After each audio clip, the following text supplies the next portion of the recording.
Welcome to Review for Nurses, a psychosocial nursing review course focusing on behavioral and emotional problems and coping and adaptation throughout the lifespan.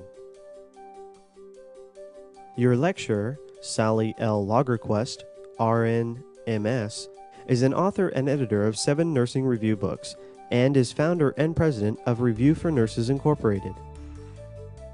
This presentation was recorded live at a nursing review course. The content in this presentation is up to date at the time of videotaping. However, the National Council of State Boards of Nursing may make changes from time to time to the NCLEX RN test plan. Check their website to stay current. If there are any significant changes or corrections to the material presented here, that information will also be posted online at www.reviewfornurses.com. The topic we will start with now is psychopharmacology, specifically the antipsychotics, also known as neuroleptics. And the easiest way probably is if I leave the podium and demonstrate some of these side effect problems.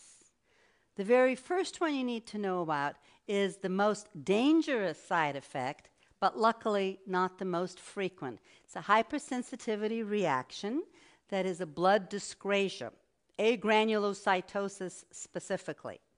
The implication for nursing care is to make sure that there's a recent white blood cell count done, because that can cause difficulties.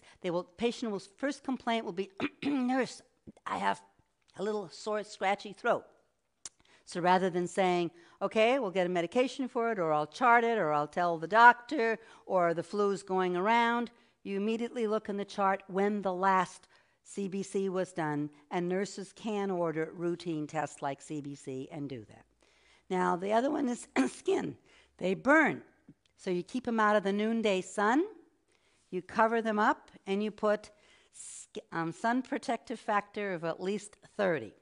Now let's take a look at the extrapyramidal tract symptoms. It's a trio. They look ghastly, they are common, but they're not life-threatening. The first one is Parkinson's. They don't have Parkinson's, but it's pseudo-Parkinsonism. Shuffling gait, pill rolling motion, fine tremors, drooling, difficulty sitting down, difficulty getting up, and a blank facial expression. Pseudo-Parkinsonism.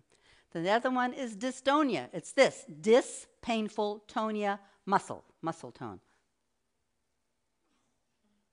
So what's happening? The tongue is protruding. There's spasm of the clinomastoid muscle, and the eyes are going into an oculogyric crisis. It looks terrible. But the treatment for it, or the prevention for it, is Artane or Cogentin. They counteract the extrapyramidal tract side effects. Now, what's akathisia? The patient will say, my body, my insides feel like this jello. It's all shaking.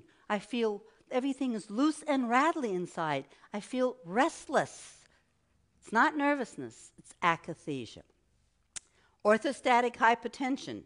They stand up and keel over. Implication is, take their blood pressure.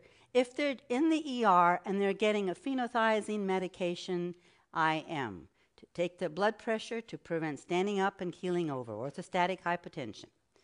Visual changes, blurry, might last for a long time.